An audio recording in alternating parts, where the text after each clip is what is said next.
All right, so this window is a little bit more challenging than the other ones so far. And my secret is the steam. I don't know, some steamer. Never used it. Supposed to be for clothing, I guess. Used it a couple times, not really much. But for this, it's actually pretty good for the most part. The other windows, like the back window, it's pretty easy. But this one, like I said, it's just a little bit more challenging. And then you got a razor blade. But I will tell you the steam and the wetness is what really kind of helps you out with the glue.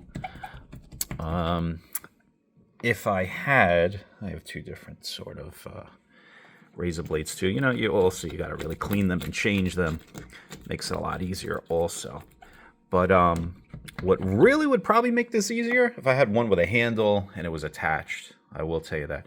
But just this, for some reason, this particular window has been the most difficult. And as you could clearly see, there's no tint left to it, so kind of odd. First time taking off tinted a car. You know what? I've never ever done it. I got this, I don't know, some handheld thing. Might have used it like never. You know what I mean? And let's see what it does. A lot of the glue is here. There's a little bit of the film down there. It's going to be a lot of fun. You know what?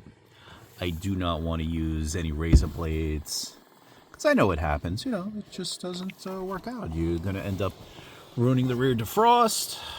I'm not even sure if it works, but I'm going to say it does. And I'm not going to be the one. Wow. That is pretty friggin' easy. You know what it is, though? Let's see, look. Tape is still on this one. Oh, wait. Look at that. It's coming right off. Not bad.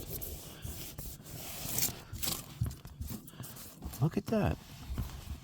Now, the glue seems to be coming off really easy.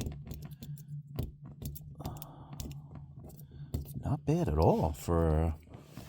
But I have to say, though, in all truthfulness, that this stuff came off like it was nothing because it's been sitting on here for so long. And the funny thing was, the tint actually really isn't even tint anymore. Oh, look at that. You can see actually, I guess there's still some residue on there when you put the steam on it. Yeah, this should actually work. Not bad on this old Chevy Impala SS from, what is this, 1996. So putting on the heat, purposely fogging up the windows. And you know what? I have the rear defroster on. Looks like it's working, which, you know what, is very important. That's why I slowly take off the tint and do it the right way. Not using the razor blade back there at all. You know what? I do have that plastic razor blade. Pretty cool, actually. But I was using just the razor blades on the side windows, and of course, whatever. But some people are like, oh, well, how do you know if the AC works? Yeah, real simple. Even if it's cold outside, right? Air conditioning is what really defrosts everything. See a lot of dummies, too, driving around in the wintertime with their heat on, with the recycling button on. And what do you think happens? It fogs up. There we go. Look, it's already working nice. AC is pretty good in this car. Big old American car. You see how the windows are already defrosting.